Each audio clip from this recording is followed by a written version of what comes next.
years ago or so, and I've got to confess, I never really understood this rule. I guess the theory behind it, back when they invented it in the 1950s or whatever, is that all the laps cars would either race to get their lap back right away or just slow down and let all the leaders go by on the outside. But of course, in the later years, it became a lot more complex. More takers on pit lane. Yeah, that's Watkins. So that means Swavely will be the first car behind the pace car. And I forget how the rules work on single file here, but I think that will allow him to get a wave around. And getting out of pit road just in time was that number 9 mystery machine of Schramling. Doing a great job timing it with the pace car perfectly, barely getting off pit road before he loses yet another lap as there are more takers down pit road. Watkins is one of them that we saw behind the pace car.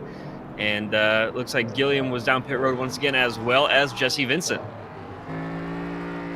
And we're playing hardball rules. Swavely is not allowed to wave around the pace car. So, because he was behind the pace car, because he was trapped 5 laps down when the caution came out, that's where he's going to stay.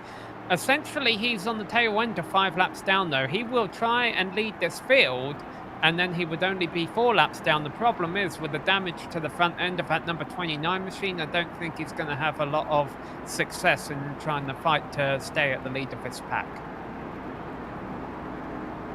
A shout out to Brett Alt in the YouTube chat, who said it was a compliment, Sam, as well. And what a privilege to be compared to 2 broadcasting geniuses in the NASCAR world. Very much appreciated, and certainly enjoying it out here today at Daytona. Loving that Miller High Life livery, the number 99 machine there. That's just making me thirsty. I think everyone's loving that paint scheme, with the exception of Ricky Hardin, because Ricky Hardin is driving in 2nd place there, and he would like to not be able to see that Miller High Life paint anymore. So the same could be said for Richard Swavely. I think he would be quite happy to be ahead of that number 99 car. Let's see if he can do that. No, he can't, because it's a nice restart there by Jason. Yep, so up we go then. We are green back again here at Daytona. They've hustled down through the tri-oval, down towards turn 1.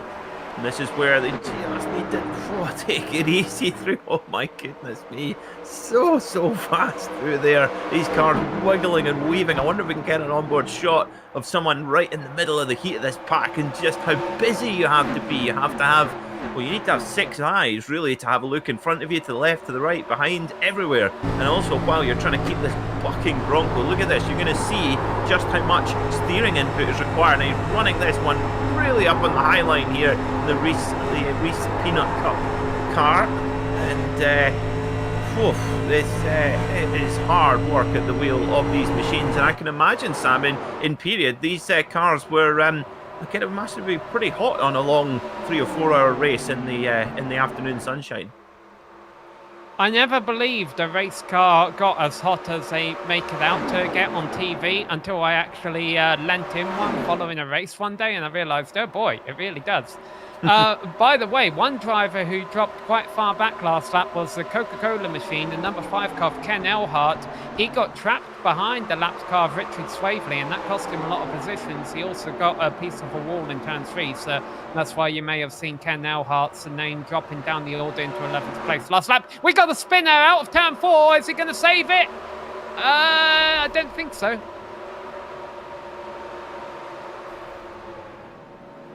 It was the number 9 car. Was it 18? Is the 18 the Paladol? Okay, he's got the number 9. Okay, as far as iRacing is concerned, he's the number 18 car, but you can see, obviously, that's not the 18, that's the 9. Whatever the number it is, it's not as pretty of a car as what it used to be. Yeah, absolutely. It's that's some bent sheet metal there for that car. So back to the front we go then. And Hardin leading from Rasmus in the 39 machine, Barham in the 99 Miller High Life car. Through they go. And a nice little train here, the Mountain Dew machine there in 2. And this is just a little bit, this seems to be our regular front runners. Every time we get a restart, these guys don't take long to break away, particularly Rasmus and Hardin. Whoa! Big moment there for Hardin. Huge oversteer moment there, but just about hangs on to it. My goodness. 22 laps into this 125 lap race, and the top 5 are all nose to tail on down the back straight. Ricky Hardin leading ahead of Mike Rasmus and Jason Barum. As you mentioned, those have been the class of the field so far today, although we've had a lot of yellow flags in the opening laps. So we've yet to see what any of these drivers can do in the long run. But right now, the top 5 are definitely putting a bit of distance over the rest of the field. Indeed, so 23 laps down here at Daytona. Fastest lap of the race for Joshua King, who's a little bit further down the pack. He's in 7th position in the 35 car right now, 1.5 seconds from the leader. That's him there just at the back of the shot there, you can see. But it's all about, you can see here right in the draft, it is busy. You won't see the drivers won't, if you're in the middle of this group, you won't have the throttle out full. You'll be able to just balance the throttle and not have to do the hard work. The hard work really is the number 15 of Hardin, who's really having to do all the heavy lifting here and towing the field along. And Rasmus, Sam, he looks pro as he goes down to the low line. I was literally about to say he looks comfortable there and then goes down to the low line, wants to have a look already. What a great shot here from Dougie Beard. Now, even though the slipstream has an effect on these cars, it doesn't benefit these drivers as much as it does modern day. And the reason why is because these turns, especially on this older configuration of Daytona, are so abrasive that any speed they do gain on the straights, they have to scrub off in the corners. And that's great news right now to Tyler Dalton, the car that we saw have that incident a few laps down. He's trying to keep on going, even though he's running on his own, and stay on the lead lap. Now, in modern day NASCAR racing, you would think, well, he's a goner, you know, he's done for. His lap times are so much slower than what the leaders will be able to race in the pack that he'll be a lap down within a few laps. The thing is that the way things are working out right now, he's only about a second a lap slower. So he I think, can safely stay on the lead lap for about another 15, 20 laps or so. Yeah, and at the rate of yellow flags we've had, that should be possible to do. So just got to try and just stay patient there for the number 18 of Dalton with the 9 on the roof. We've got to try and double it. There you go, double it, and you're there. There's a 9 on either side, and that adds up to 18. That's a good way to remember it. But yeah, you're right. Of course, this would be before the time of the restrictor plate racing. This was when the cars were running as they were. Of course, nowadays on big tracks like this, they've got the restrictor plate on, so the draft is obviously much more significant now than it perhaps might have been with these machines. Yeah, it's not restrictor plate anymore, but a similar kind of effect. We do have one car down in the pits there, Trad Irvine. I don't know if you know what happened to, I believe that's Watkins in the 27 down there. I do not. He's got a considerable amount of damage. I haven't seen it go up on the jacks yet, so I don't believe that this is for tires, but maybe just trying to get some of that sheet metal fixed out. And one thing to note, by the way, that car that we saw, the 18 earlier, he stayed out after getting into that inside wall. He's just praying for a caution because he's lost the draft. He's about 12 seconds behind the next car on track, and the leaders are coming up behind to lap him. And sure enough, it looks like Watkins has just disconnected. Meanwhile, we've been watching the great racing up front here, and Jason Barum is back to the point. Yep, absolutely. It's good. A little bit more distance being given by the leading pack right now. Just seen Rasmus pop back to 4th position, and whoa, he's got the 19, the Mountain Dew car of Allen right behind him. And he goes up high there in the Mountain Dew car in the Chevy Monte Carlo and gets a great run there, and is now picking up a draft from Hardin in the lead. Here he goes. Watch this, the Mountain Dew. Whoa! He gets a massive moment there, but somehow hangs on to it. And then look at that, Barum throws the block in the Miller Lite car. You can see we have 8 cars racing in the pack up here for the lead. We still have 13 cars on the lead lap, but some of the drivers not racing in this pack are carrying a little bit of damage, but still going to persevere. Obviously, 125 lap race. It is a bit of an endurance race, and the winner might not necessarily be one of the cars that we see on screen right now. But here we are. We're going to ride on board. I believe we're riding on board. Rasmus hears the cars in front of him get very close. Yeah, I love that. That's a nice, simple marketing slogan. Good stuff, cheap. That's what we like. That must have been a Scotsman that came up with that one. I'll say it before anyone else does. Oh, you'll have a field day if you come to America and watch some of our commercials here. Did you know 15 minutes could save you 50% or more on your car insurance? That's a good. I like those numbers. Oh, right, the two numbers. Yeah, here we Look go. at The 99 Alan there. and the 15.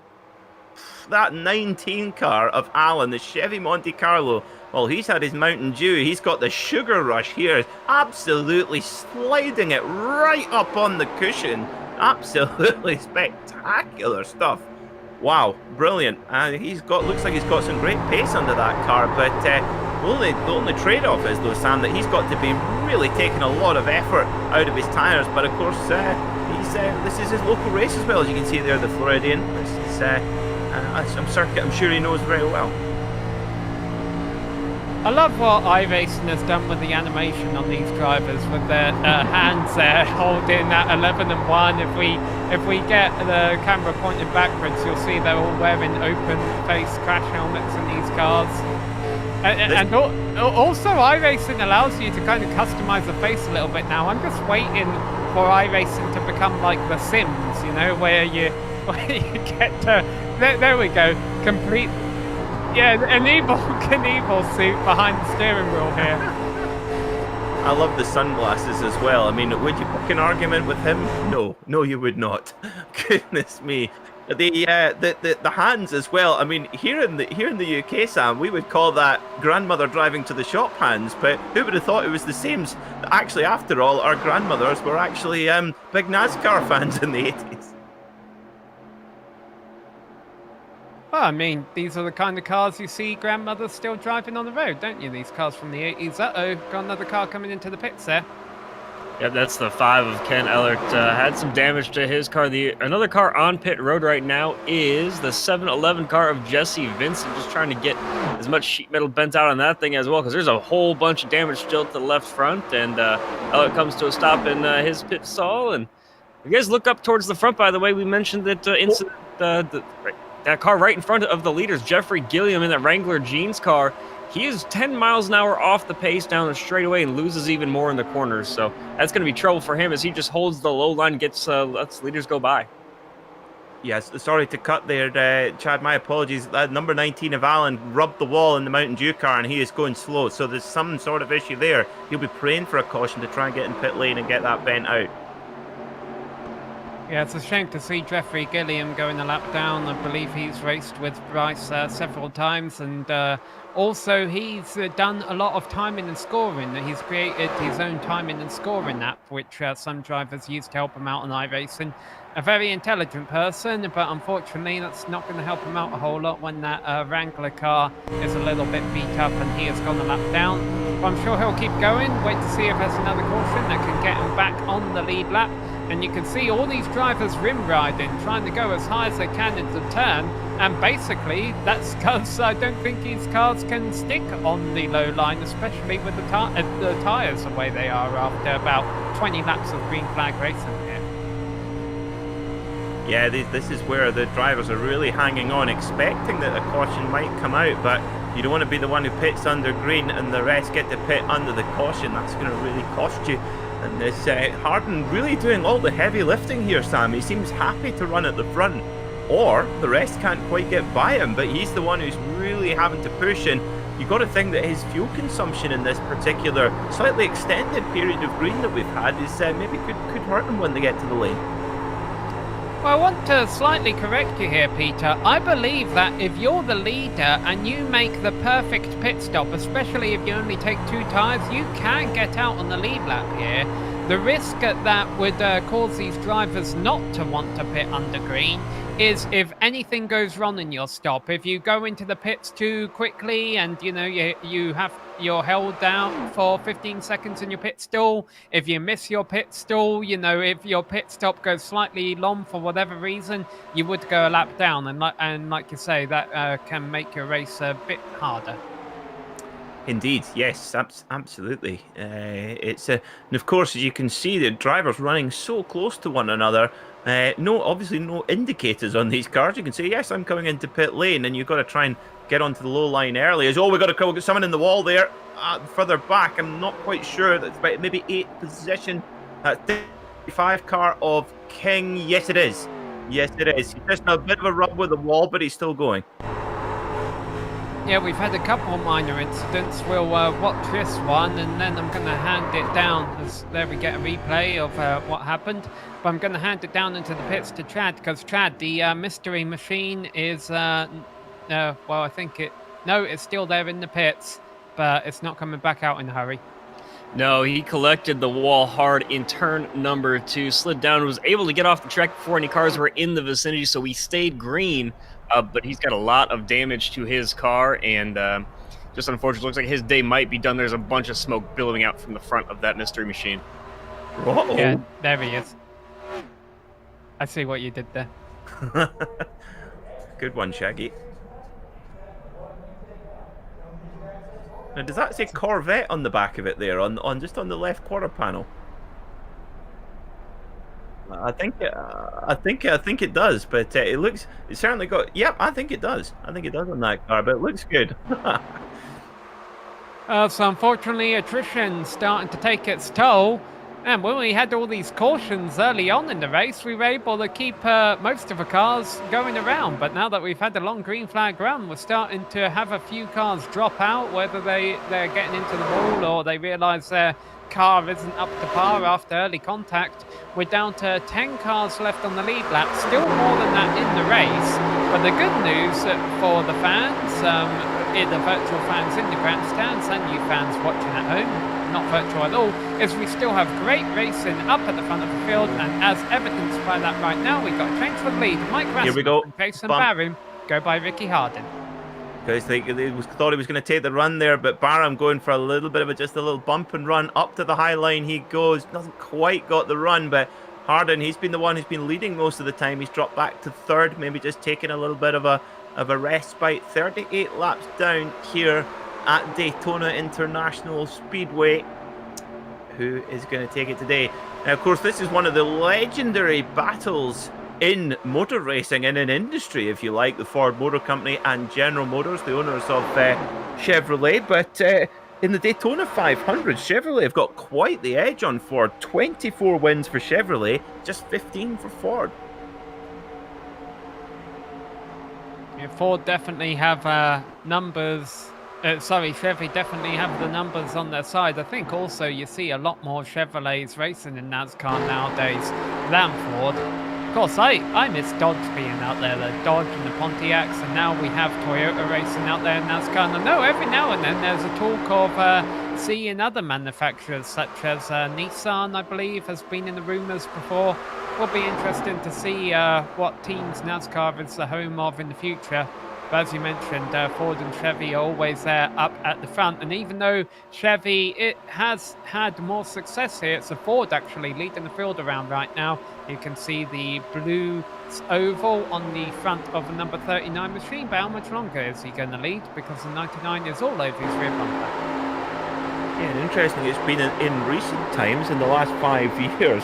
Of the last 5 years, it's been Toyota. 3 of the last 5 have been won by Toyota and Denny Hamlin. So there's a little bit of a new age here at Daytona. Oh, big moment there for Barham. Sorry, wow, we did well to hang on to that one. That could have been a huge moment, but that would have been a big lock-stop to lock-stop swap there. Woohoo! So the lap car they're coming up to here is Ken Earnhardt. He's already a couple laps down. Unfortunately, not too far ahead of Ken is Tyler Dalton in the number 9 machine, or the number 18, depending on whether you want to listen to iRacing or what your eyes see. But Tyler Dalton, we saw him put it in the wall earlier on. He stayed out, trying to stay on the lead lap. He needs a caution, probably this lap, if he's going to be able to continue on the lead lap for much longer, though. Okay, so this is, if he's praying for the caution, he needs that prayer to be answered very quickly. That is for sure. As Hardin and Rasmus, these are, I would probably say these guys are been maybe the class of the field so far, particularly Harden, who's been happy to lead. And look, he's going for the bump draft all the way down here, nearly underneath the boot lid of Razimus's Chevy, of his Ford, my apologies. And look at this, Harden going to the high line, ducks back in, thinks better of it, but now they're picking up a big draft from the car lap down of Dalton, and he's pretty defenseless there. Just got to go to the low line and let these guys go. I'm sure he'd like to try and put up a fight, but Dalton being courteous here, he's going to hold his line. That's the least he can do. He's keeping his foot to the floor as much as he possibly can. Now you see more lap traffic for the leaders in front. So there we go, Tyler Dalton a lap down. The good news for him, if he wants to be an optimist, is that there's only 9 cars left on the lead lap. So if we do get a few more cautions towards the end of this, then he could still be in for a good finish. Indeed, yes, absolutely, and things starting to get pretty frisky. We're now at about 1/3 race distance. We've had a really prolonged period of green flag running. You've got to think the drivers are going to be getting close to running these tanks pretty low on fuel, so they might be forced into pit lane soon. And if that's the case, you've got to think that's maybe going to hurt Harden, because he's been the guy who's done the majority of the running at the front. But that might be what he's thinking now, just dropping in behind Razimus and letting him take a turn. So the lap car in front is a driver we haven't really gave a shout out to today. That's Corey Treston, the number 10 machine, who's going by the number 4 of Jeffrey Gilliam. Uh-oh, this is trouble for the leaders, who have to navigate around their ways around 2 lap cars using different lines. And Rusty's car gets sideways. Corey Treston, is he going to save it? He's down on the apron. He's skidding. He's in the grass, but I think we're going to stay green. Well, thankfully he's avoided, looks like he's avoided contact, it seems, the number 10 car here. Hopefully not need to apply any Rusty's medicated bumper ointment. Nope, just about. Corey Chester. Oh, ka-chow. Chester pulling it into the pits. I wonder if he's going to pull out of a race. It would be unfortunate if that happens. Okay, he's taking tyres. Well, I don't blame him, honestly. That was quite a slide. Chad. Yeah, he did as well clip the commitment cone on his way down to pit lane, so he does seem to have a penalty that he's going to have to serve here for an unsafe pit entry when he clipped pit road on his way down spinning. All right, so 8 cars left on the lead lap with that. 6 of them you see right here. We also have Joshua Kin. He's 15 seconds back of leaders, and Mark Allen 28 seconds back of leaders. So if it was Mark Allen, I would start getting a little bit worried. I would be hoping for a caution. I think Joshua Kin's got a bit more time on his side. It's interesting, though, how almost the entire, well, more or less the entire group on the lead lap are all together in one big bunch. It's just King and Allen who are broken off from that. But Razimus doing the lead in the last couple of laps as they finished lap 46. Through the tri-oval they go, and duking for position. And interestingly, here's Sam, how they've all kind of gone into a little bit of an orderly file, maybe starting to worry about fuel and maybe just picking up the advantage, as we see Barham going up to the high line briefly, then going back again. And sometimes you wonder, normally in modern day NASCAR, you'll see drivers obviously deliberately making their move from the low lane to the high lane. But in these cars, they wander about so much that sometimes they go from line to line, whether you like it or not. Yeah, no, absolutely. They're not trying to call their entrance or anything there when you see them in different lines. That's just every driver threw their car into the turn, and the line they're running in happened to be the line where their car finally decided it wanted to stick. Absolutely, and look at that there, Wortman in the number 6 car, running 5th in this pack, right in the middle of the pack, setting the fastest lap of the race, immediately eclipsed by Edward Boyles Jr. at the very back of this 6-car field, this 6-car pack, my apologies. And that just shows you the effectiveness of the draft, even at this speed, just what it can do. But still, Harden, I tell you what, Sam, Harden's looking very, very racy here, sitting behind Razimus. He seems to have pace at will. The other thing is surely the tyres have got to be getting onto the threads by now. Yeah, I'm sure all these drivers want new tyres. Shout out to Corey Chester, he's drove it back out onto the racetrack. I think we still have 11 or 12 cars in this race, obviously some multiple laps down, but it's nice to see all these drivers are still out there trying to put on a good race for us for charity here, trying to raise money for BeTheMatch.org. This is the Never Quit Classic 500, the first annual Never Quit Classic 500 in memory of the late Bryce Whitson, who died at the age of 38 last year after a 3-year battle with leukemia. And obviously all of us are remembering him. But at the same time, I'm sure, even though Bryce was on the minds of the drivers in these top 6, so are 5 other drivers, because they're all over each other as we hit lap number 50. Christopher Matthews then putting in the fastest lap of the race, 43.5 for the number 92 car. They are running third at this point, so the fuel are really starting to burn down now.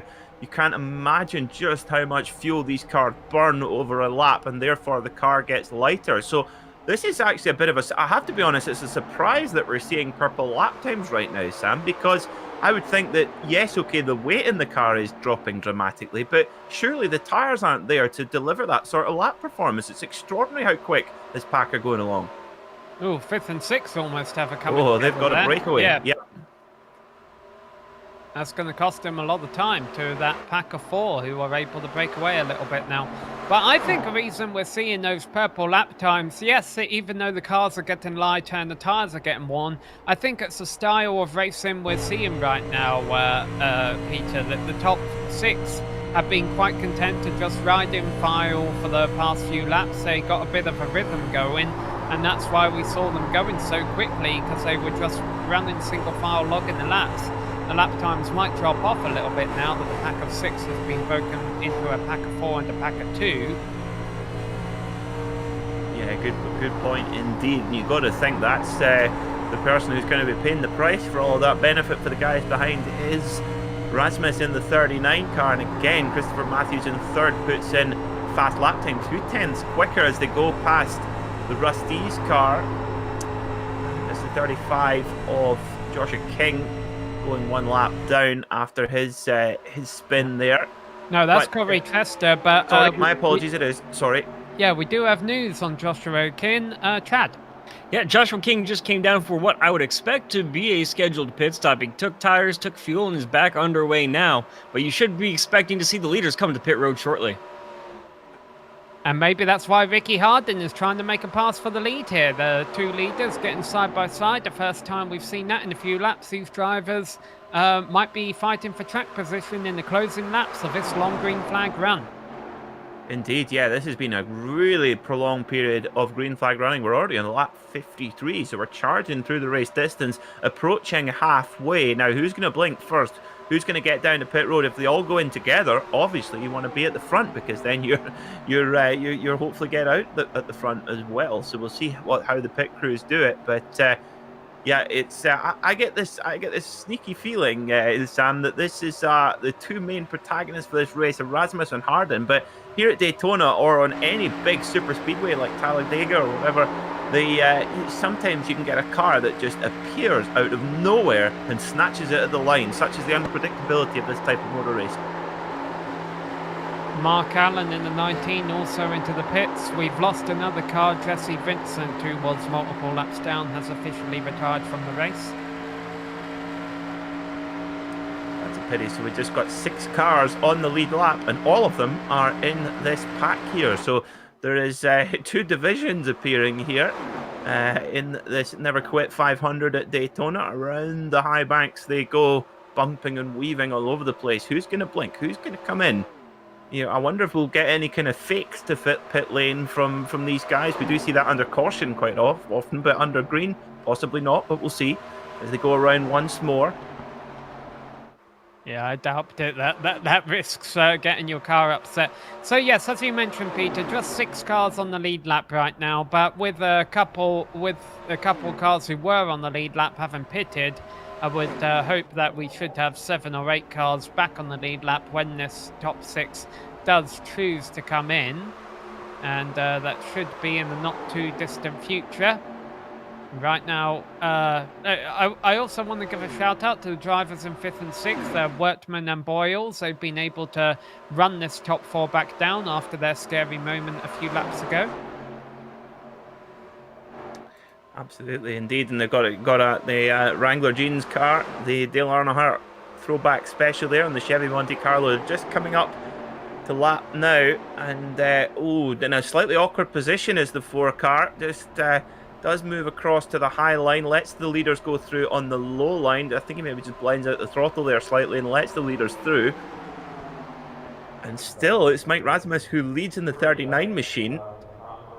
And he's led a huge amount of laps here at the front, so very obviously pretty comfortable there, Sam. But I just get this horrible feeling that he's going to pay for this when they come into the lane.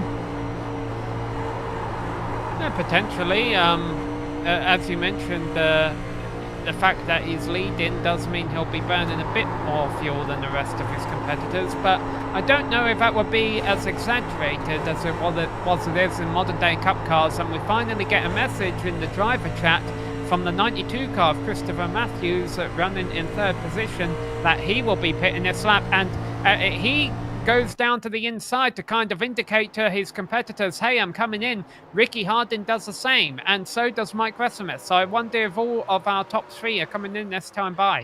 Look at Barham. Look at Barham in the number 99 car. He's decided to go his own way. Well, he's obviously a Fleetwood Mac fan. Round he goes. He's getting busy on pit lane, Chad. On entry, the 15 car there did get by Mike Rasmus on the way in. That is the 15 of Ricky Hardin did get by. He got a better pit entry, but it's all going to come down to pit stops. They're going to take tires and fuel as they pull into their stalls.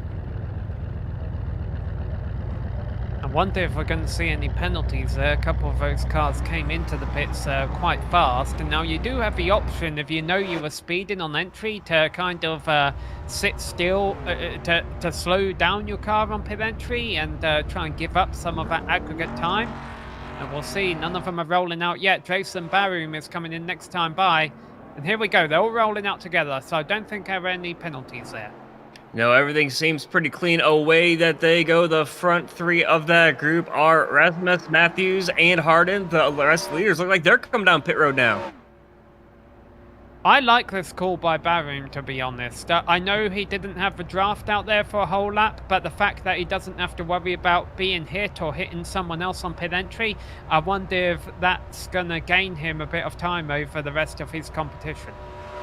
I love that in the background there with the Evil Knievel pit crew and also the Lumberjack pit crew as well, having a bit of idle chat there in pit lane. As you can see, Mike Rasmus getting back up to speed. We saw the Rust-eze car of Corey Chester just blowing by him there, so actually he'll pick up a nice little draft.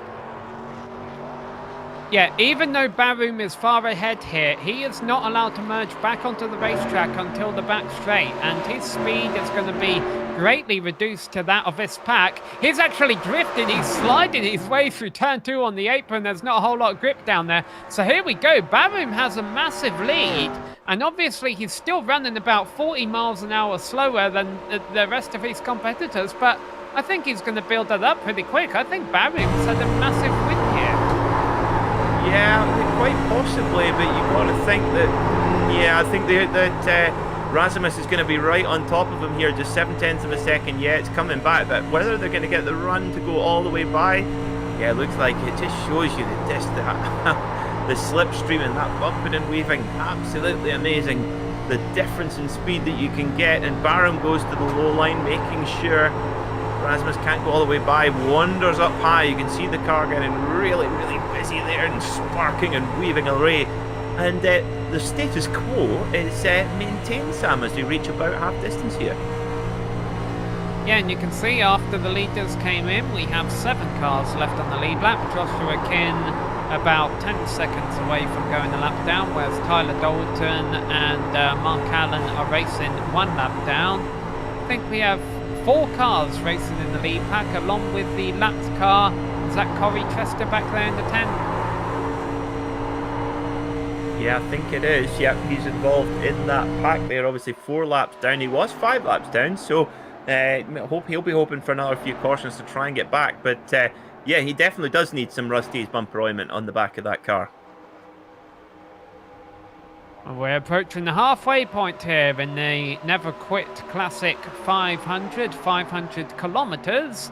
125 laps here around the 2.5 mile Daytona International Speedway. So heavy fuel loads for the leaders again, but fresh tyres. The top four holding a 3-second lead over Tim Wertman and Ed Boyles running in 5th and 4th.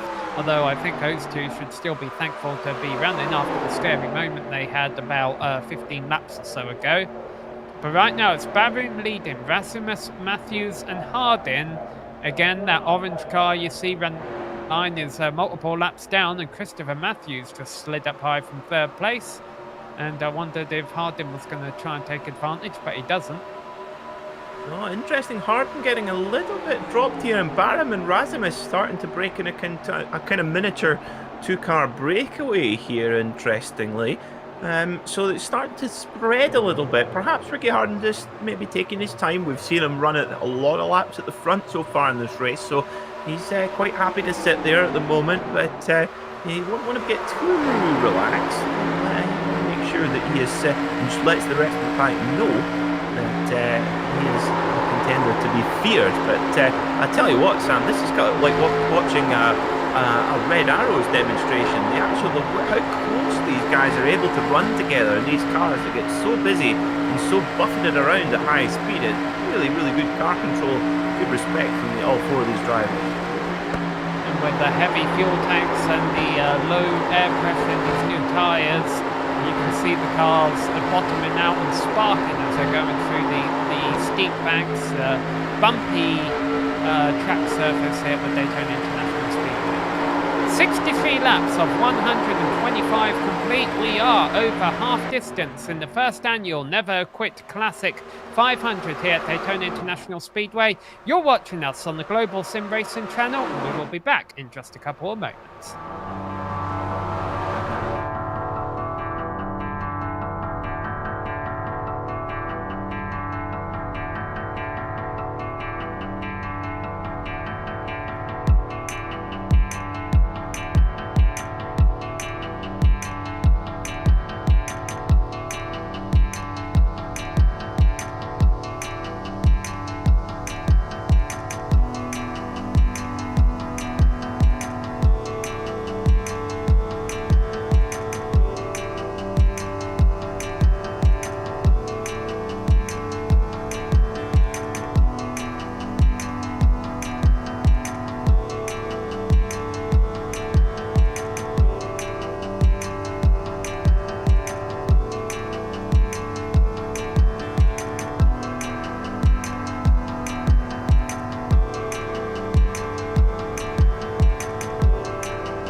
Welcome back to GSRC's coverage of another quick Classic 500. The leaders cross the line to start lap number 70 of 125, so just a little over 55 laps left to go.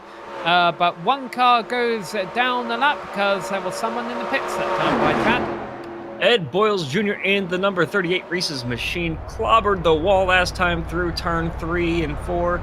Got a little loose on entry, slid up the track, and then came straight to pit road. It looks like a bunch of damage to the right front on that car. We'll have to see what happens. He was only 20 laps into a run last time out, so we'll have to see how that impacts his car as he drops off the lead lap and leaves just 6 cars now on that lead lap.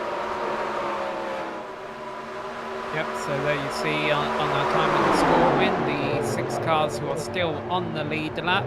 Unfortunately for Joshua King, if we stay green for much longer, it might go down to just 5 cars.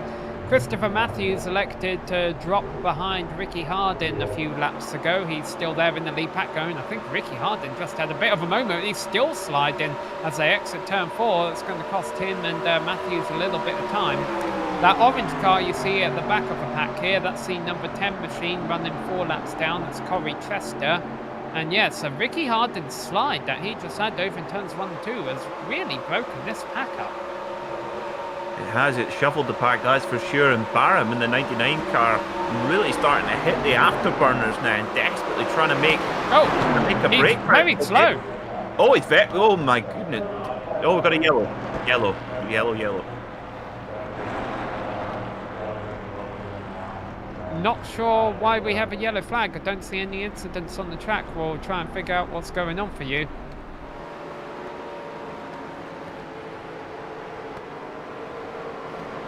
Well, so there's obviously something going on. It's, of course, the yellow is being called manually. The driver's going down to half speed, really.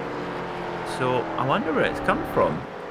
Yeah, well, let's find out from the source. The driver waving the yellow, admin Mark waving Allen. the yellow flags for us today is James Grahula, and he's here to talk to us, and it's an incident involving Mark Allen, we understand. Yeah, Mark Allen went around in turn 1 and 2. He was sideways on the track. Just felt like a good time to throw a yellow. We haven't had a lot of people get sideways. That was a long green flag run, but I think when someone gets turned around and on a racing surface, and we're not too far behind, just felt like a good time to throw that yellow. It's fun. It's a judgment call. How cool is that with the 10 car racing back and getting his lap back there? It reminded me of old school NASCAR. That was great.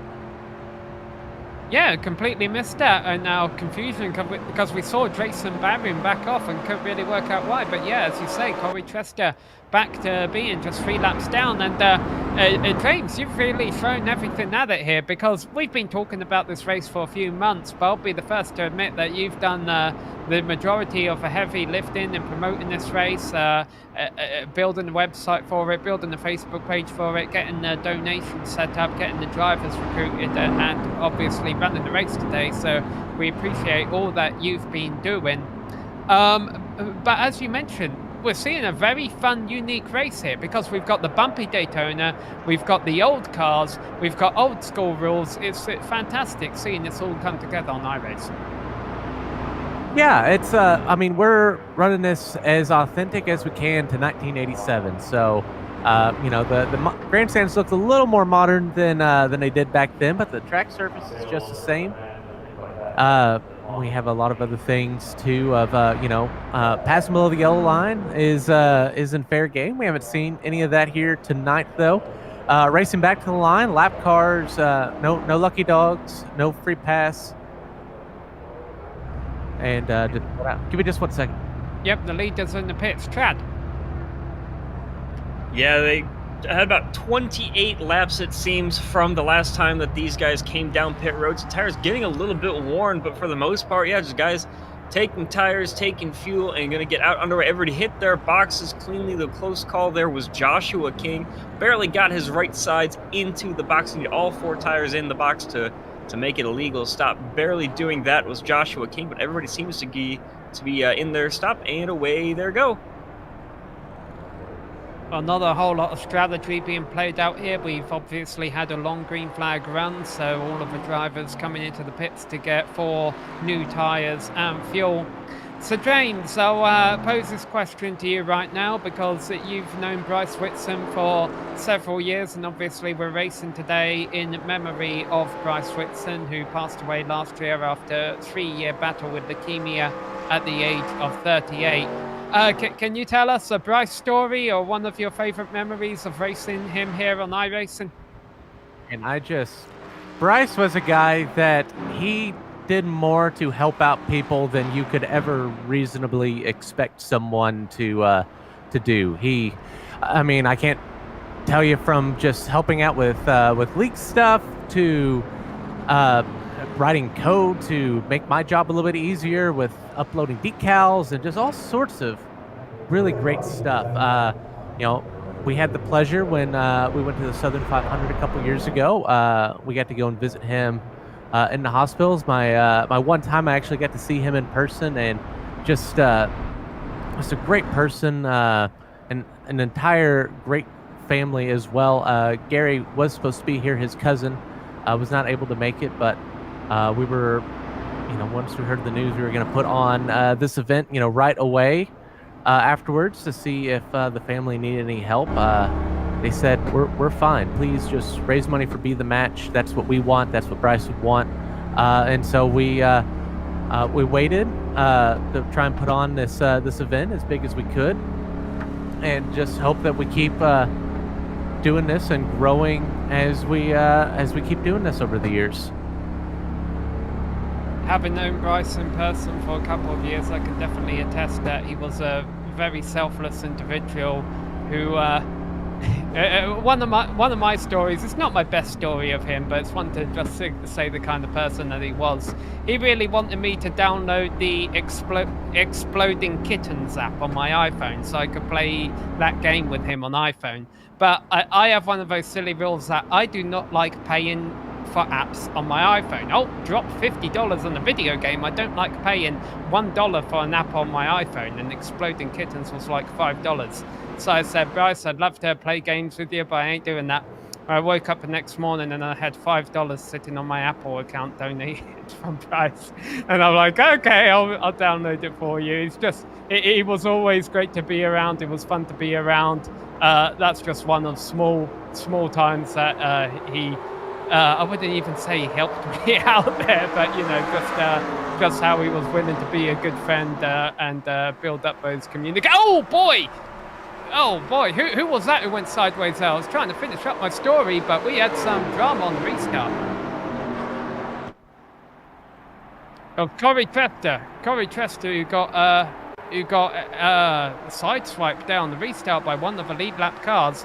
Well, James, I think James has already gone back to the admin responsibilities there, and we'll see if a caution gets flown. Who was that who came down there? Rasmus in the 39 car, one former leader, long-standing leader, man from the New York region, number 39. Watch this. Just comes, quite aggressively. So I just obviously didn't see he was there, and I think that might have given him a bit of a fright. Well, the yellow flies. Ricky Hardin was the first driver back to the line, so no one will get an extra lap back. Doubt we'll see anyone coming into the pits. That was a bit of a bizarre restart there, James. Yeah, sorry I had to cut away there. Also running admin duty there, and see that's another thing too. Is Ricky has just got done saying here that he did not want Tyler to get that lap back, so he stayed in the throttle. We saw a little sportsmanship there on the last yellow, and this time they're worried about that 18 car. How quick he is, and did not want to give him any help there. The leaders are catching back up with the pace car now, and I'm sure we won't see too much action under the pits here. Still have 6 cars left on the lead lap, and Corey Trester is still running out there 3 laps down. Still got several drivers left in contention for this. James, I know you're kind of running the show here, so I'm not going to tell you to pick a favourite, but what have you seen out of the drivers running on the lead lap today that you think could make the final portion of this race entertaining for us? let me just say, I'm not picking a favorite, but I just want to brag on someone here. Christopher Matthews. He was an old driver back in Premier Racing League days, eons ago, and just he was a guy that just he kept it straight, but he was always towards the back. Look at him up there in second place. So excited to see where all the speed and everything is come from that 92 car. Very, very cool to see that, and I'm just enjoying it. I mean, these top 5, top 6 guys, they're here on this lead lap are putting on, one well of a show. It's been really entertaining to watch. And what's entertaining right now is lots of cars coming into the pits. Chad. The biggest one I'm going to keep an eye on here is Mike Rasmus. He was the one that was involved that basically brought out that caution with his contact. Some damage to the left side of his car as he comes into his pit box. Everybody seems to be in their stalls nice and clean as cars go up on jacks. Some cars not taking tires. It looks like most of them have decided to maybe just try to save some time on pit road. It's all about track position at this point as we have about 47 to go. It's going to be fun to watch how these guys play out as the race continues. I wonder, Peter, if the reason we see cars coming in here is to maybe top off and try and make it to the end. Yeah, they're certainly on that kind of close cusp, and it depends. Of course, you would imagine that we'll get a caution or two between that time, which of course is nowhere near as heavy on fuel consumption. So yes, I think that will be the case, and therefore the drivers taking tires. You see Mike Rasmus's car here, the number 39 Ford Thunderbird, taking tires on both sides, and therefore the drivers taking tires. That'll be the last service they need. But what that means is that, well, we're going to see some crazy restarts, I think, over the last portion of this race. Well, the good thing is we've got another yellow, Sam. You'll be able to finish your story. Well, I did finish my story. The problem was it sounded a lot more impressive in my head than what it was. I got a better one, though. Okay. I got a better one, and Sean may remember this. I think he was directing this race. The Lionheart IndyCar Series 2018. We were in September, so we were in the final few rounds of the series, and I hadn't got a single top 10 finish all season, and it was frustrating me because I was getting 12, so I was getting 13, so I was being consistent, but I hadn't got that top 10. We go to the Circuit de Spa-Francorchamps in Belgium, one of my favourite circuits, and one of my circuits that I performed quite well at. Was it the computer or the steering wheel? It was a graphics card. That's right. It was a graphics card. The graphics card in my computer had been installed by Bryce, or Bryce that gave it to me. And that day, the day of the race, it was starting to fail. I was having issues on iRacing. I know squat about how to work a computer. Now, this was when Bryce was fighting leukemia, and his immune system was down, so he didn't want to see me in person at that time because I had a cold, and I didn't want to compromise his immune system. So he told me over the telephone how to take a graphics card out of a computer so that for that race tonight, I could use, the computer's built-in computer chip or graphic chip or whatever the heck it runs on, to do that race. So the graphics weren't as good, but that was the only way I was going to be able to do that race tonight, was with Bryce talking to me over the telephone, instructing me step by step how to do it. He took time out of his day to do that, and I went on and got a top 10 finish that night. So I think that's a better story than the Exploding Kittens one. But these memories stick with me, Peter. Yeah, I have to say, Bryce must have been a very generous, and you, sir, are tight. All right, here we go. Back green flag racing. Look at these wonderful views brought to you with our director's graphics card, which is very impressive. Indeed, I always watch. I watch the broadcast back, Sam, and I'm like, oh, that's what it's supposed to look like. Oh, very fancy.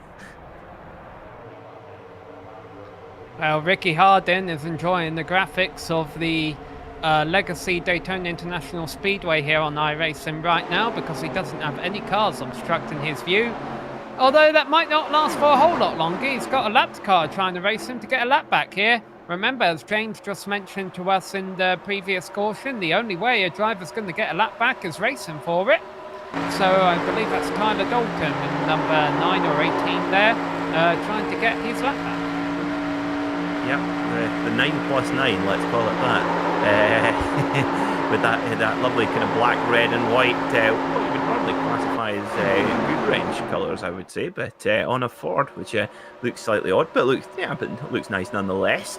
As we see Corey Chester also is 3 laps down, but he's run in the leading pack quite a lot, albeit a few laps behind, but bobbing and weaving around with a little bit of damage as they go up onto the high banks once more, and Ricky Harden in the 15 leading them away.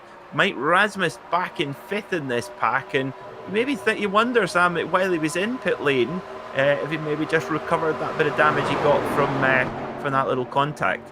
Harding got very loose there in the tri-oval. That is a turn, especially with these cars. And as a result, he is going to allow Tyler Dalton to go back on the lead lap. So Tyler Dalton would love to see a caution right about now. And Ricky Harding and Christopher Matthews are side by side for the lead. And Harding is getting stuck behind the 9+9 car. And Matthews may end up taking the lead here down in turns 3 and 4. He's on the low line in that 92 car as Matthews. Yeah, look at Chris Matthews making that low line work really, really well, finding some good grip. But the problem is that he's all hung out to dry here. He's on his own. He doesn't have a dancing partner. Oh my goodness! As he slides off the circuit onto the tri-oval. And yeah, it's Chris Matthews. I think he is in the wall there, unfortunately. He is off the circuit, so hope they won't cause a yellow. It shouldn't do. So let's get the replay then. Let's have a look at what happened to Chris Matthews. He was really hustling hard on the low line and just got a little bit of a bump, couldn't hang on to it, and just a little bump, yep, into the barrier. But I think he's just before the pit line there, so if he does have damage, he'll be able to end up going and get a repair. But it just goes, he's like, come back, no! Oh, well, you'll never get a more slow motion 200-mile-an-hour accident. Yeah, well, it's the same thing that happened to Tyler Dalton earlier. Tyler was hoping that a caution would fly for that. It hasn't, though. And so he is still just on the tailway. And there it is. So Tyler Dalton will get his lap back. And this is great news for him, but also for Christopher Matthews, because he'll be able to come in and get his car repaired. And now we have 7 cars left on the lead lap. I think that's the most amount of cars we're going to see on the lead lap, though, because the next car is 3 laps down. That's Corey Chester.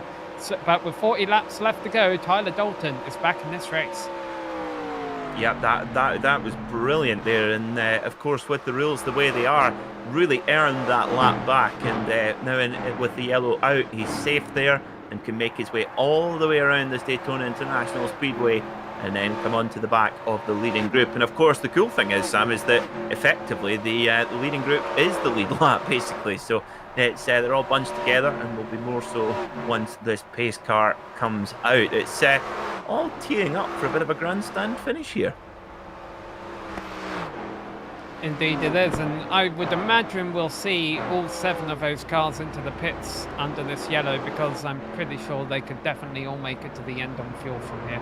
Oh, we got them all almost running into each other, checking up for the pace car, but they don't. Goodness me, that's it's getting pretty messy there. I mean, I wonder if they come into pit lane, yeah, it's a little splash of gas, and would you throw some tyres in it at this point, Sam? Ricky Harding is testing out the road course. Especially if I'm doing that, if I'm doing what Ricky Harding is, I think that's a sign saying he wants to get rid of these tyres. Yeah, quite possibly. Let's see. Hey, can I just add something else to that story on my top 10 at Spa? If you must. Yeah, I finished 10th in that race. I would have finished 8th, but early in the race I damaged my front wing when I ran into the back of another car. Do you know who was driving that other car?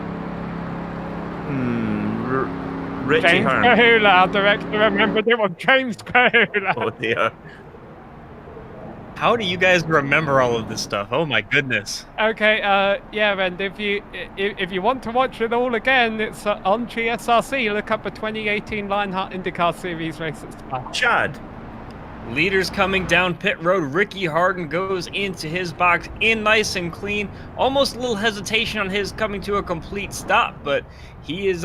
oh, and just in front of him, actually, Jason Barham missed his pit stall. He had to back up just a little bit, so he's going to probably lose at least 1, if not 2 spots. Away is your leader, and then we're going to have to see. It's going to be a tight race to see who comes out second. Ricky Harden, though, his pit crew has just been on fire so far today. It looks like he's maybe been able to get a signing of Guido from the Rust-Eze team to be able to do those fast pit stops. It was 2 tyres. He only did right side tyres. That's why. Interesting. Now, the thing is, Sam, is that yes, he'll get the track position. He'll be at the front of the pack, but there's enough time left where you've got to think the guys who have made the investment in all 4 here, although they'll be at the back of the bunch, it's still in the lead bunch. So this is a bit of a risk here from Harden. Maybe he's expecting there might be another yellow at some point. Now, someone correct me if I'm wrong here, but I believe taking right side tyres only loosens up your car a bit. We saw Ricky Harden really loose in that previous stint. I don't know how much I like that decision. It's a strange one. It's certainly a bold call. We'll see how it plays out. So 30... oh, my maths are fantastic. 38 laps to go here at Daytona International Speedway, and it's been the same leading cast, hasn't it, Sam? In this front bunch, and we see it so many times where a driver can just pop out of nowhere and win at the point. Of course, it's when the checkered flag drops. That's when the trophies are handed out, and you can be anonymous all day and then just pounce at the very last moment. Yeah, no green, white checkered in this race. So, you know, if a race ends under caution, it ends under caution. The good news is with the manual steward, we have James Kahula behind the scenes showing cautions manually. That does mean that if, you know, if there's a single car spin with 5 or 6 laps left to go, he can opt to decide, hey, we want this race to finish under green and keep a race going green. And also, when we start the final lap of a race, well, this happens whenever on iRacing, but if we start the final lap of a race, we will race back to the green flag. We've still got a ways to go then, but little things that the drivers have to consider in how they decide to run the remaining laps of this race. 7 cars still on the lead lap. Ricky Harden, Tim Workman Jr., Joshua Kim, Mike Rasimus, Jason Barham, Tyler Dalton, and Christopher Matthews. Indeed, yeah, and who's going to take it? Is this risk from Ricky Harden going to play out? Is it going to work? We shall see. It looks like we've got the lights off in the pace car. I just realised why Ricky did this. He's doing it in tribute of Bryce. I bet that's what it is. Yep, Bryce always took 2 tyres. And we would go on breaks here on GSRC, and as soon as the mics were cold, we'd say, Bryce, what the heck are you doing? You're just going to get run over here on the restart. But he became famous for it. And you know what? Sometimes he pulled it off. I bet that's why Ricky's done it. Here we go. Let's see if it works for him. Well, let's see. Yeah, Ricky Harden, I tell you what a cool tribute if that is the case. Let's see how it goes. He's certainly got a great launch. They are off the restart, caught the other guys napping a little bit there and already put in a little bit of a gap there of a few seconds. Now remember, the guys behind him, most of them are on 4 new tyres. He's only got 2. So let's see how that one's going to play out. But straight away, Ricky Harden, he's been hot off these restarts. Yeah, that's a mega restart he's got there. I mean, I'm sure the competition will run him down. By the way, we're hearing Chad Irvine now, pit reporter, just letting us know that Rasimus missed a shift on the restart there, and so maybe that's why they got disorganised. But Tim Workman Jr., he hasn't been this high all race long, and now he is right up there battling for the lead. Absolutely, look at him there as we ride on the front hood. We are, you can see that. Look at that speed, 210 miles per hour. In a tin can, a big tin can, but a tin can nonetheless. My goodness me, you see the suspension, you see them bobbing and weaving around. They'll be on full fuel tanks right now. Here comes Tim Workman Jr. He's got the draft. Is he going to go for the bump? As you see him there just blending out the throttle. quite happy to sit there. He says, I'll just take it nice and steady, let Ricky do the heavy lifting. I wonder if Tim will have his spotter. Goodness, look at the angle there on Ricky Harden's car. Of course, he's, like you say, he's going to get even looser with the new tyres on one side. And really getting that car very, very busy. And Wortman Jr., he's happy to sit there in second for now, but he might see the language of Ricky Harden's car and make his move to the front, perhaps. I think Corey Trester is helping define the outcome of this race a little bit. Even though he's 3 laps down, he's trying to race as strongly as he can in the pack. The problem is it's broke this lead lap pack up a little bit. We've got 3 cars racing for the lead. Jason Baroom all on his own in 4th, although now he's ran the top 3 back down. So we have the top 4 cars nose to tail, and then a bit of a gap before you get to 5th, 6th, and 7th. Yeah, there's definitely 2 groups formed here. And look at this. Look at Wortman Jr. on the low line. He's making it work really nice. Past the flag stand they go. And into the lead. New leader, the number 6 of Wortman Jr. Snips the nose off. Look at that. Straight off. Throws a block on Ricky Harden. And round they go. Well, what did we say, Sam? There's always new characters can emerge at any point in a race like this.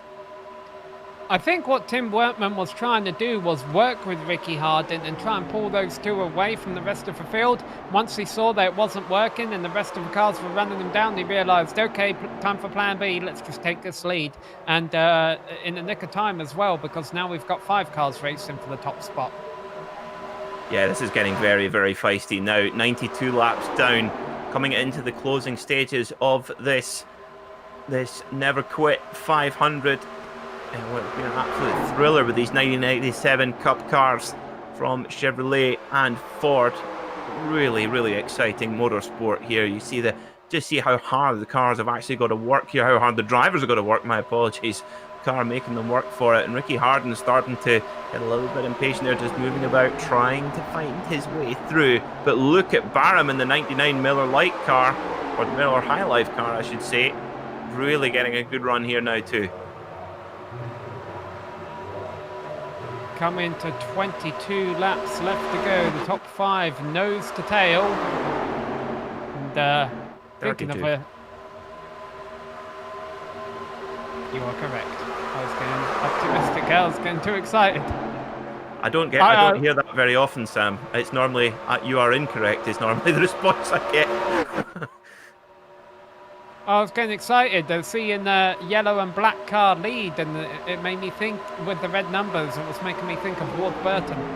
Hold on, I need to pronounce that correctly. I can't do it. Ward No, that's it. Abort. As you say, there's the Reese's going behind the wall. I didn't realise you could do that. Oh, he's gone. Oh, he's gone. He's gonna tell you what. He's gone to the press centre to go and raid the free Gatorade fridge. I've never seen a car go behind the wall here at Daytona. That was Zed Boyles not in the Jr. virtual world. Oh, Zed Boyles Jr. Well, he'll still be ranked 10th at the end of this race. Oh, our leader's getting close there. Almost a pit manoeuvre from Ricky Harden on Tim Wortman Jr. Amazing how, we've there's not really been pretty much every incident we've seen has been a car making a mistake on their own. There's been nobody getting dumped or anything like that. Brilliant respect amongst the competitors, which is always so nice to see as we see the 18 car, the 9+9 as we call it, of Dalton, who was a lap down for most of this race. He's right there in the bunch, and he had a huge old moment there, and it's killed his run. He's kind of left out to dry on the low line. He needs to try and get back in the line if he can, not lose too much ground. It looks like he will be able to do that. Mike Razumic mired back in 6th position. That missed shift on the restart really hurting him. That's a never quit attitude right there that we need in this race from Tyler Dalton. That'd be a story if he could get that 9+9 across the road in first place.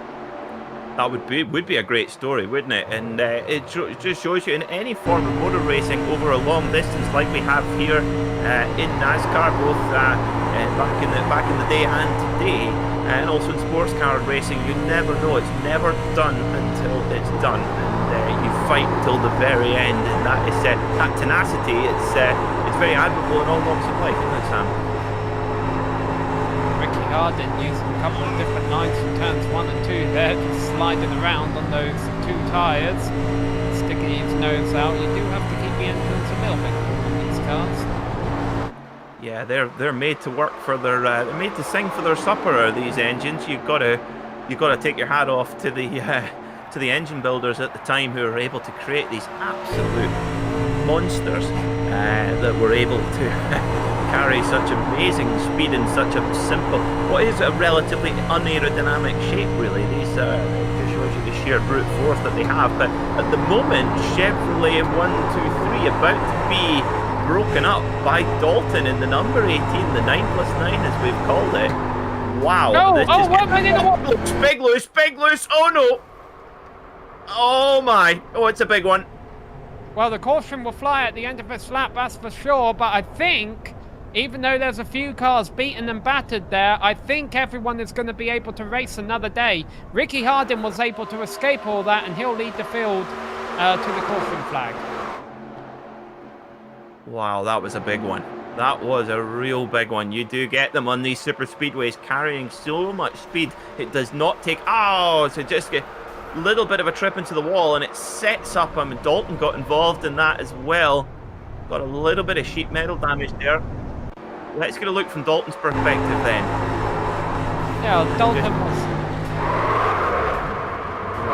He was already going to be taking beat-up car to victory lane if he makes it there. He just wanted to make it look good all the way around.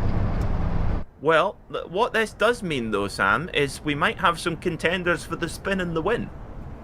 Yes. By the way, I noticed, because I was confused earlier when Christopher Matthews backed off before the yellow flag, we saw Ricky Hardin do the same thing this time. They're doing it on purpose to let Corey Trester get laps back. So Corey Trester is now only 2 laps down. So simply, this is a charity race. They're all being friendly to Corey Trester right now. They're trying to get 8 cars back on the lead lap, and then they'll hate him when he's back on the lead lap and try and put him back a lap down. They're just wanting some they're just wanting some free Rusty's medicated bumper ointment. Well, remember that there's money on the line here. $100 gift card to the winner. Some spotlights for the driver in second place.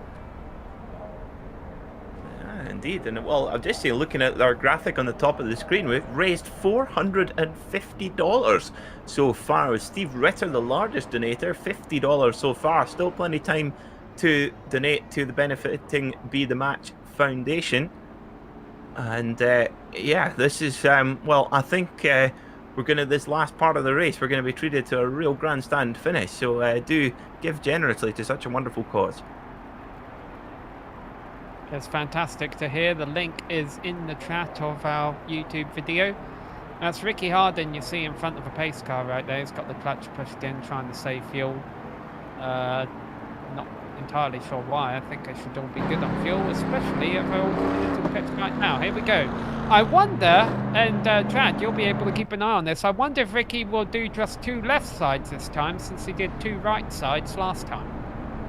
I will keep an eye on that. I was not expecting pit stops to come, but of course with all the leaders being involved in that incident, definitely going to need some repairs to damage here as Hardin hits his box, and the first thing that happens is the right sides go up. So he look like going to take 4 tires. If he decides to take lefts again, I would expect him to. Yes, he's going to take all 4 tires. Most drivers look like they are taking 4 full of fuel. They are good on fuel to the end from here, and we'll have to see how this plays out.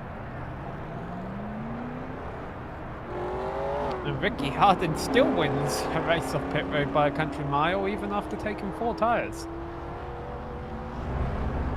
Indeed, yeah. So now everyone will have effectively the same setup on the race car in terms of 4 new tires, full fill of fuel, so there are no fuel worries, no tire worries.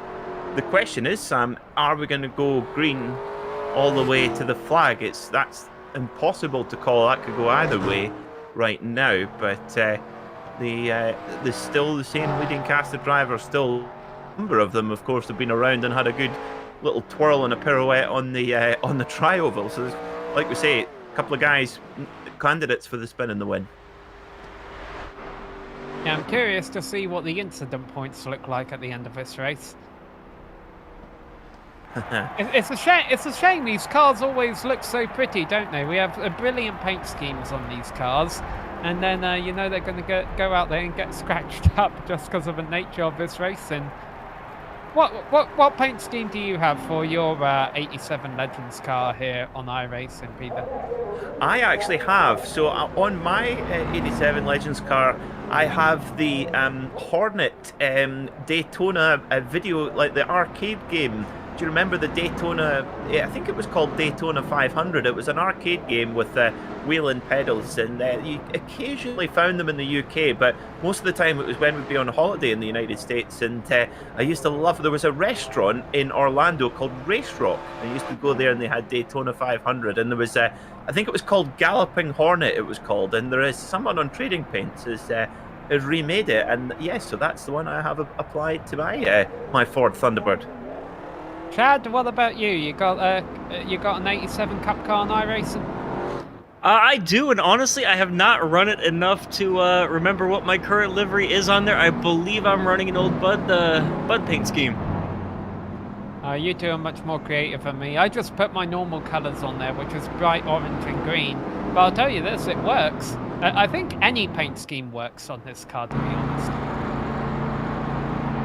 It's a nice shaped car. Yeah, now this is the thing. You're either Ford or you're GM. I've already shown my allegiances to Ford. What about you guys? Ford. I've run the Monte Carlo. He was going well up to now, wasn't he, Sam? Well, hold on. Does the director want to chime in here? Okay, it's 50-50. He says Chevy. We're 50-50 here at GSRC. Everyone's a winner, mind you. If we're talking sports cars, like Corvette or Mustang, Corvette all day long, obviously. Oh, I agree with that. But I think Ford GT is more in that league. All right, here we go. Back under green flag racing with 23 laps to go. Not 17 minutes, although this is a timed race, by the way. But I think we're going to get it all in within 4 hours. Let's hope so. Yes. Yeah, absolutely. So Ricky Harden leads away with Chris Matthews in the number 92 car. Now remember, he's had a big spin. He's been in the wall, in fact, and he's right there in the leading pack. So with these cautions, it's brought a couple of drivers back into the fray. But still, Ricky Harden's been the guy he's certainly had the least mistakes out of this front group, Sam. Yeah, and the driver right behind Ricky Harden is Corey Trester, obviously the driver who wants another two cautions more than any other, because he currently sits there 2 laps down. And Ricky Harden is leading the field around, but here we go. Corey Trester starting to get shuffled back again as the leaders grouped together up high. I've got to say, I've got to love it. North American Simulated Auto Racing has donated $50 and 1 cent to get the top donation. Fantastic. Now, who wants to put in $50 and 2 cents to try and outdo them? Well, let's get a bidding war here for the Be The Match Foundation. I'm getting Price is Right vibes. $1. By the way, have you seen Drew Carey has grown a beard? Oh, sorry, back on subject. 21 laps to go. Well, we are 21 laps to go here at 20 laps to go now at Daytona International Speedway. Ricky Harden, can he win this race? He's been really the standout driver so far, but look at this, the number 99 of Barham in that Miller High Life car, who's shown flashes of real speed. You can see that they're right on the limiter in the draft, 210 miles an hour, and look at it. Oh, language on the steering wheel there. Look at the back of Ricky Harden's car, bumping and weaving around. You can see the sparks flying with the full fuel tank as they head round through the tri-oval once more, and you are just walking on a tightrope at this speed.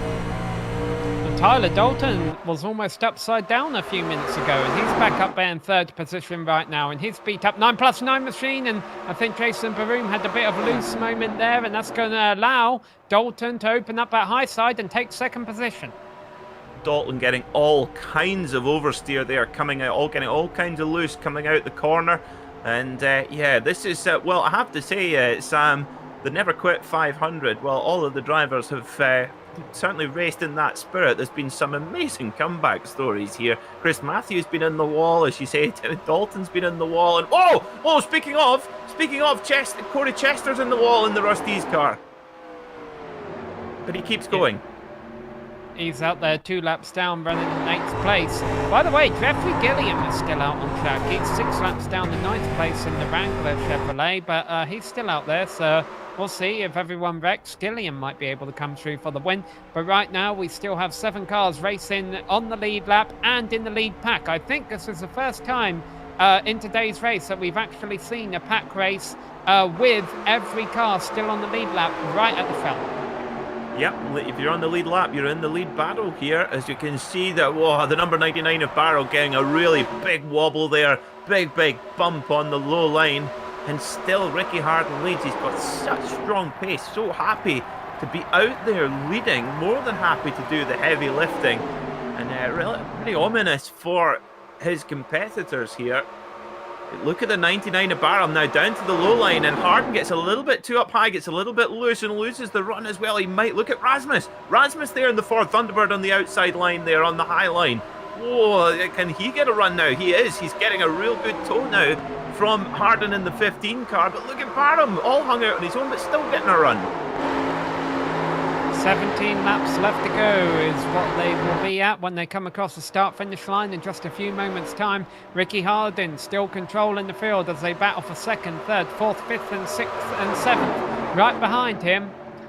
But the number 15 continues to pave away. He's got enough fuel, he's got the tyres, but will he be able to maintain the top position? Still a lot of racing left to go here at Daytona.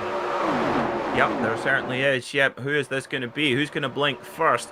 Ricky Harden's doing the heavy lifting, but Barham and Rasmus, they are looking very ominous, like a couple of samurai there, ready to assassinate Harden. And here we go. Here it begins. And very clever. A traffic pick. Massive pick there. Oh, goodness me. Huge pick there from Barham. Just blocks Harden in with the number 4 of Gilliam in the Wrangler Jeans car. But Chris Matthews has got shaken out there as well. And now it's Barham, Rasmus, Dalton, Harden's back in 5th. Yeah, hard in the wall was hard in the wall. Oh. Yeah, he tagged the wall coming out of turn 4. Oh no, well, Ricky Harden, and that is really going to hurt his chances of winning this race. And all of a sudden it's a new cast at the front. Barham and Rasmus and Dalton, the comeback kid. Look at this, now the Ford Thunderbird bump drafting the back of a Chevy Monte Carlo. I'm sure, I wonder if the Ford engineers designed that so that it could fit snugly and really get onto the back of a Chevy. You see, you say that contact may have slowed Ricky Hardin's car down, but I think he's the only driver out there who hasn't been involved in the crash today, so it probably just equalised the field a little bit. Quite, yeah, good point. Very good point.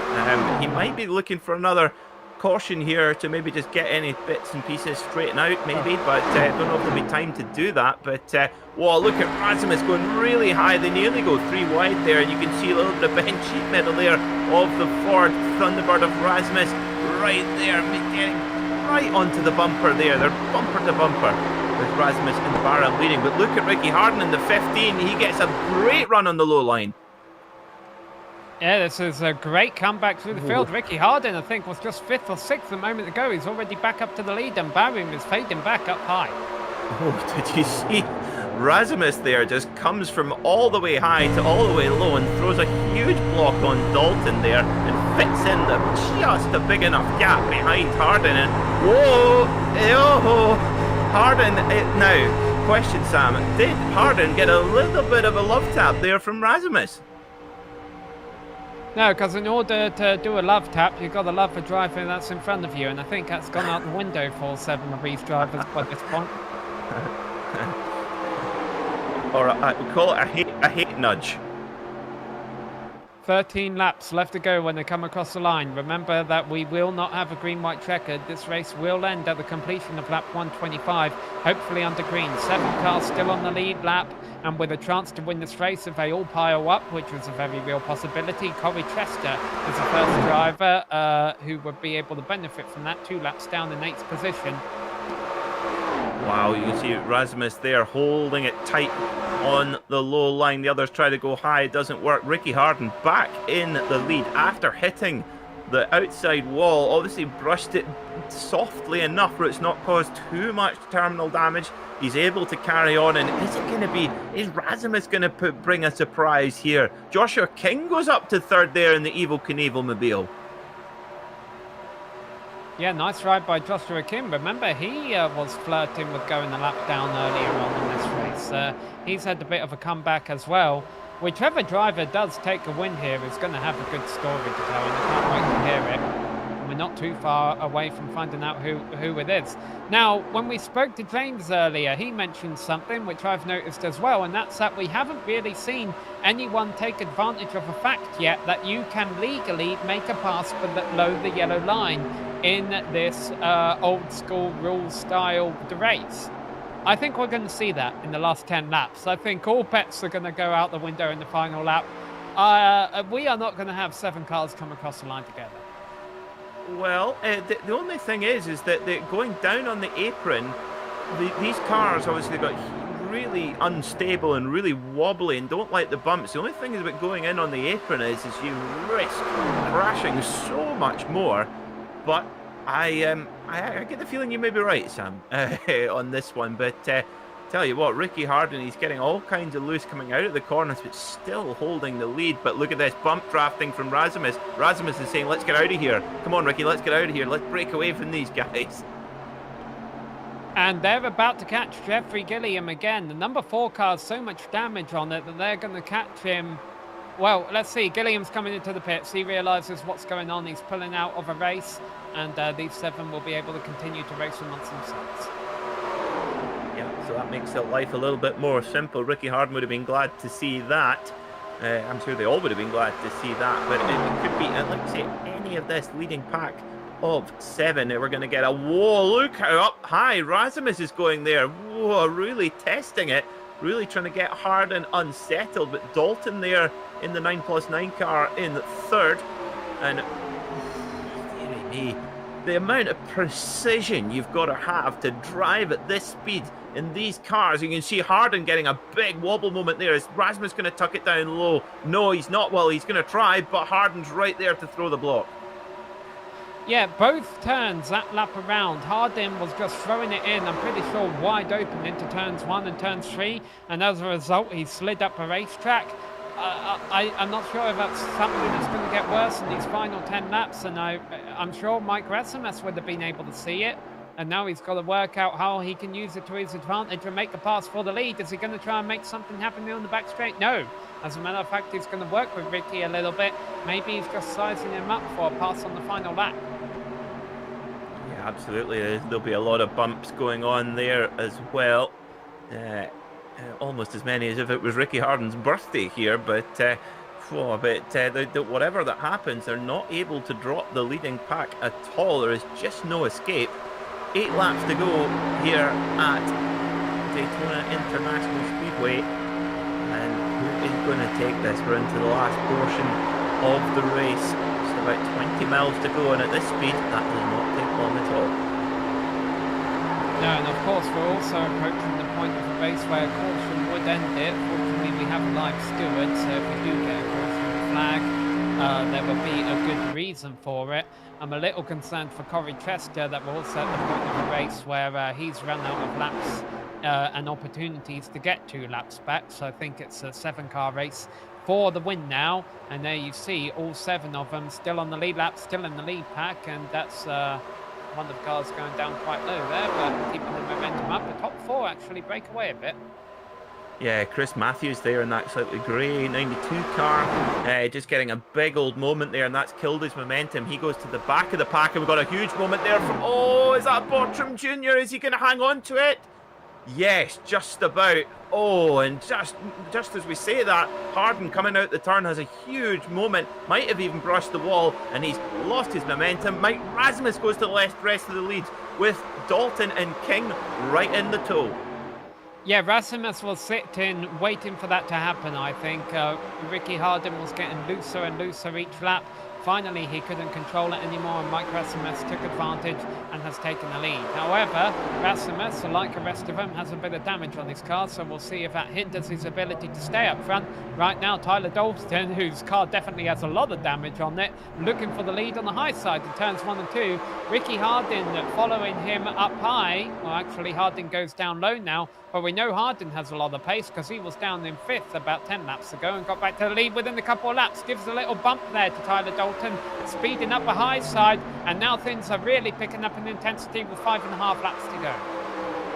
My goodness, they are. And Rasmus, as low as he can go there, gets a bit of a wobble and then just goes up high. And oh, Dalton getting all kinds of loose there. That's just going to kill his run. Here comes Rasmus with Hardin right in the groove there, and Barham now to the low line in the Miller High Life car. Is he? I think they might even end up 3 wide here. Oh, as they go through. Goodness me, so tight. Who is going to have the edge here? Dalton, Rasmus, Hardin, Joshua King in there as well. He's not far away. And Chris Matthews now recovers. Don't forget, Chris Matthews in the 92 car. He's been in the wall. So is Tim Dalton. Yeah, I think all of them have. Tim Workman Jr. is 5 seconds back of his pack now, so he might be the safest driver left in this race. Mike Rasmus was drifting through the tri-oval here. I'm curious to see if he does it again as they come to 4. Oh, Hardin, the wall goes to 9. 2 cars flipping. Is this going to end the race? Oh, and Rasmus is in the lead. Oh, my. Oh, that's a huge one. And oh, heartbreak for Ricky Hardin. He's had a massive one. He's on his roof. Can he stick a landing in the tri-oval? No. Oh, dear, oh dear, oh dear. Let's try and dissect this one. Where did it all begin? The 9. Okay. The 9 plus 9 slides up into the wall and takes 2 cars with him. Oh, yep, absolutely. And he actually swings round and hits the back of Ricky Hardin's car. Wow, that's a violent incident. Try to kind of get a look at the number 15 car on board here. So he's minding his own business. Sees the 9 plus 9 have a... Whoa, God, that's violent.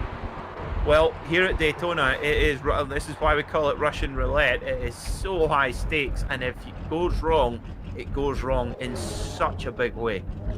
Well, yeah, the track was clear. The track was clear, so they kept it green. With 3 laps left to go, we're still green. Now, Mike Rasmus has a huge lead, but Christopher Matthews is still within drafting range. So we have 3 cars left here. Rasmus, Matthews, and Kin. They're all separated by about a second. So Rasmus would have to have a slide, and Matthews would have to get a good run to change the outcome of this thing. Mike Rasmus is looking like a winner right now, but if Matthews can put a good lap together and Rasmus makes the slightest mistake, I think they'll be right on top of each other. Here we go, 2 laps left to go. I think he might be close enough here, Peter. Oh yeah, he's getting the draft, that's for sure. Here he comes then. Well, tell you what, if they want to make a sequel for Days of Thunder, just use this race. The script done. This has been absolutely exceptional. So many underdog stories. And for Chris Matthews, don't forget James Grahula, when he joined us in the commentary box a moment or so ago, told us that Chris was relatively towards the back of the pack and has now made his way to the front, really improved the pace, and he's got a big chance of winning this race, and he is reeling in Mike Rasmus now. And now all of a sudden we had at one point it was a Chevy 1-2-3, it's now a Ford 1-2. 2.5 miles left to go. It is the final lap of the first annual Never Quit Classic 500 here at Daytona International Speedway. Mike Rasmus is leading in the number 39 Ford. Christopher Matthews behind him in the 92. A couple of seconds watching to see if they tangle is the 35 of Joshua Kin. But as they go through turns 1 and 2, Mike Rasmus was able to get through it much better than Christopher Matthews. He's trying to break a draft, going all the way down to the apron to try and stop Matthews from picking up his slipstream.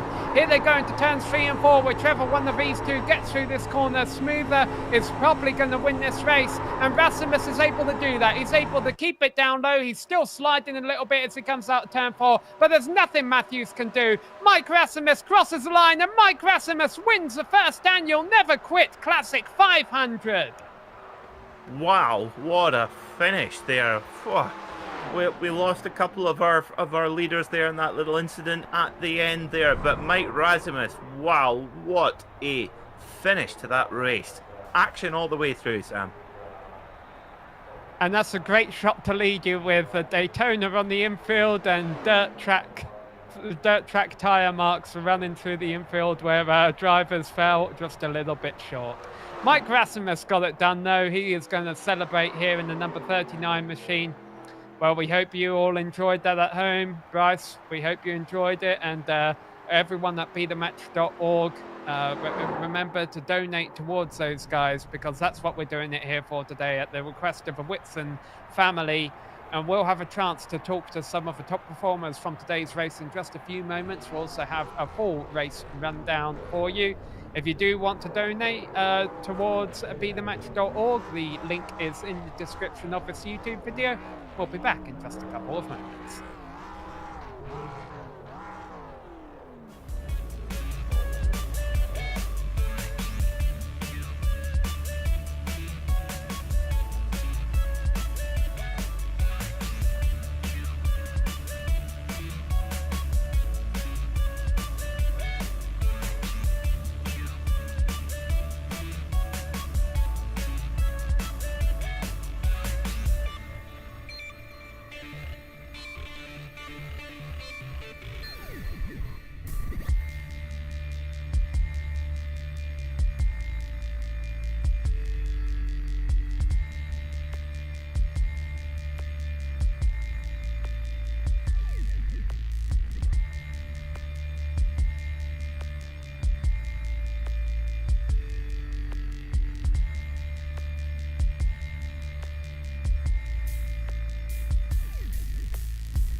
Hello and welcome back to Daytona International Speedway, where we just witnessed the first annual Never Quit Classic 500 here in memory of the late Bryce Whitson. But at the end of the day, it was Mike Rasimus who was able to bring home a checkered flag by 0.2 of a second over Christopher Matthews. Joshua Kim was the last driver left in that lead pack there in third place, and Tim Wortman Jr., the last driver on the lead lap in fourth position. Jason Baroom had a great race, but came home short in fifth. A similar story could be said for Ricky Hardin in sixth, and Corey Trester, who actually gets seventh there because of Tyler Dalton retiring in the closing laps. He goes down to eighth. Jeffrey Gilliam kept that Wrangler machine going for as long as he possibly could, but at the end of the day, he's 18 laps down in ninth place, and Ed Boyles Jr. rounded out the top 10, Peter. Classified 11th today was Mark Allen, followed by Ken Ellert, Ryan Schmaling, Jesse Vincent, Richard Swavely, Randall Watkins, J.R. Hager, and George Anzaldo. So those are the 18 drivers who were able to make this race possible. Let's talk to the race winner, Mike Rasimus. Congrats on winning the first annual Never Quit Classic 500. And it was a classic. You guys were letting it all hang out in the closing laps there. Yeah, how about that? That's awesome. This was a fun race. I call it the miss two shifts and wreck and still somehow win 500K. We're calling it the same thing, the Never Quit Classic. Exactly. Lived up to its name. Yeah, absolutely, you did. But how concerned were you about Christopher Matthews getting you on the last lap? He had the slipstream and your cars were sliding in the turn. If you had gotten a little bit loose in turns 1 or turns 3, was that game over?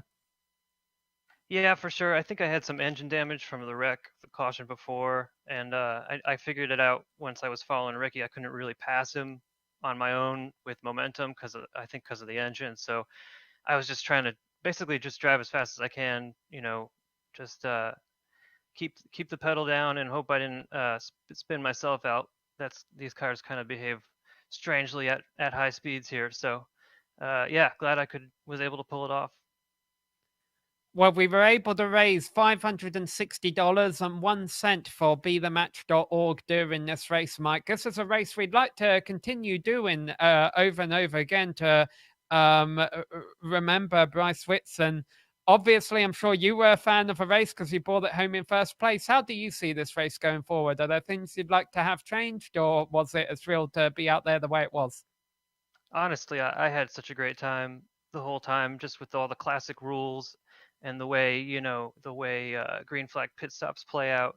It just felt like one of those old school races, and I just love that kind of racing so much. So really looking forward to the next one. All right. Well, we appreciate you coming out here today and putting on the race for us, Mike. And a great result at the end of the day. We'll let you go and celebrate it. And thanks once again. Anyone you'd like to thank for making this possible? Yeah, James for putting it on, and you, Sam, and GSRC for broadcasting. And I'd also like to thank Mark Cohn and Tyler Graff for giving me my paint scheme, DMLC Racing Channel paint scheme. They were all great looking paints out there. Well, congrats once again, Mike, and thanks for coming to talk to us, and enjoy the rest of your day. And now we've called up with a second place finisher, Peter. You've called up with Christopher Matthews. Chris Matthews, welcome to the GSRC commentary box. We should call you comeback, Chris, because you went from the wall to the podium. How does that feel? It was amazing. That was a really fun run. I'm really glad to have gotten invited to it. I don't even know what really happened. I got loose when I spun out, and it just had a weird bump. And then I thought my race was done, but apparently it wasn't. And I just had to kind of wait my time there.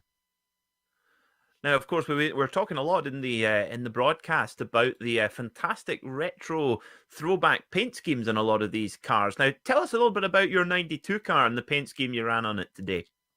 So that one's just a slight variation off the Gray Ghost from back in the day. I figured that was a really good scheme to put on with my vet tick, since I'm a active military guy right now. So I wanted to kind of mash everything together. But I have to thank James really for inviting me. I didn't even know I had paint scheme for this until I looked back at trading paints. Well, certainly we salute you for your service. Before we let you go and enjoy this amazing run to the podium, who would you like to shout out to here on the Global SimRacing Channel?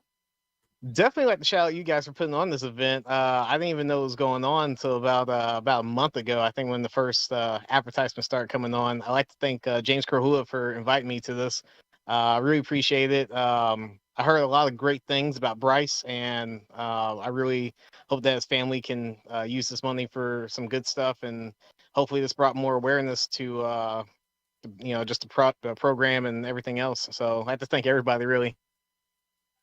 Well, it certainly did. Chris, thanks so much for taking part in this Never Quit 500, and looking forward to seeing you again here very soon. Thank you so much. Well, the third driver across the line in that lead pack was Joshua Kin, and Chad Irvine has caught up with him. Yeah, Joshua, you came home third, and that last lap, you were really chasing down the front two guys. Did you think you had a shot after everything that happened last 5 or so laps? The last 5 laps, I was not in control of that car at all. It had a mind of its own. I was just happy to finish. Now, I noticed you're driving what appears to be a Buick. Where did that decision come from? One of the unsung heroes of the 80s and 90s NASCAR. I work at a Buick dealership, and I work with a lot of old timers who love old NASCAR, so it fits real well.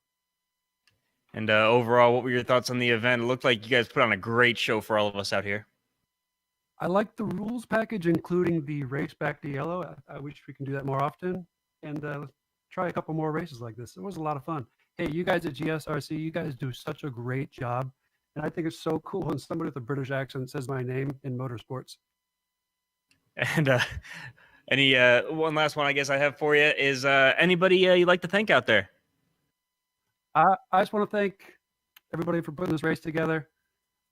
Partway through the race, I thought about quitting, but the name was Never Quit, so I kept in it. And when that mid-race caution came out, I was back in the race. So thanks, guys. And thank you, Joshua King, for finishing third, never One quitting question. in the Never Quit 500. And so it looks like Samuel has a question as well. Yeah, Joshua Kin, since you say you like me pronouncing your name so much, do you want me to call you Kin Joshua? Yeah, man, do it. Okay, I'll bear that in mind for next time. All hail King Joshua. It sounds good with a Scottish accent too. All right, one more driver we caught up with here. Ricky Hardin, you dominated a lot of a race, but unfortunately it all went south there at the end.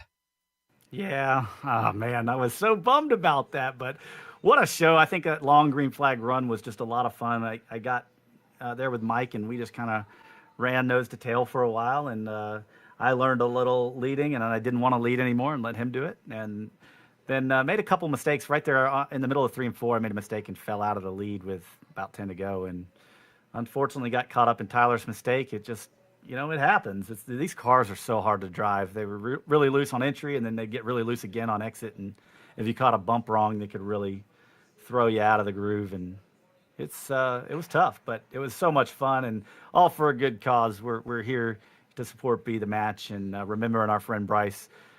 So it was awesome to be here and do that. Was it Bryce who inspired you to take 2 tires in the closing laps there? Yeah, probably. He did that a lot. But yeah, I think that worked out. We didn't have a lot of wear on the tires, so I thought, don't have to take much fuel. Might as well just do it. And then we ended up coming back and getting 4 anyway. But I think it ended up being a good move. Well, you certainly put on a great show for us. I noticed you were sliding there in the closing laps. You're throwing it in the corner. We've heard it from you. We've heard it from all the drivers. These cars were hard to drive, so we appreciate you all coming out here today and putting on a great show for us. Thank you, Sam. Thank you to GSRC for doing this. Thanks to James Krahula for putting this together. SimRacing merch, simracingmerch.com. I'm wearing one of their shirts right now, Fake Cars, Real Racing. And boy, if that wasn't real racing, I don't know what is. Thanks to him. Thank you to Scott Rupp at Midwest Simulations. I had my new version 2 spotlights for this race, and they were invaluable. I could not look up at the mirror a lot of times going into the corners. If you don't have a set of spotlights, I don't know what you're doing. Appreciate everybody. Yep, and we appreciate you coming to talk to us, Ricky. Well, I'll tell you who does enjoy a set of spotlights now is Christopher Matthews, who came home in second place. Mike Erasimus will also get a gift card for $100 for simracingmerch.com. And we raised $560 and 1 penny for bethematch.org. And I know our director wants us to wrap it up, but James Kahula is here in the booth with us. So once again, James, I want to say thanks for all you did to get this event going today. Well, I got to thank, there's a lot of people that made this happen. Of course, Scott from over at Midwest Sim came in to donate some spotlights there. And then, of course, GSRC, they put on a great race. As always, they were very heavily involved. The racing was fantastic. And, we're just glad that we're able to do something. And I really think that we honor Bryce today. We miss him. This was a great race, and that was a good finish. And I know that he's looking down, smiling, and enjoying that race here today, just like we all did. And, James, Bryce was so selfless and taught us all to be better people, and I'm feeling good enough now, James, that I've got to say I'm sorry for getting into the back of you at that Lionheart race in 2018 at Spa. That's okay, Sam. It's as good a time as any to to move past that. But no, we've been great friends, and you were heavily involved with this as well. Ricky Hardin had a lot to do with it. George Enzaldo also helped out from the Lionheart series. We also had Brian Yazik helping out as well. Just a lot of people that came through to help this out, and there's a lot of people to be thankful for this event. very happy with how the race ended and the money we raised. So very excited to bring this event back bigger and better for 2022.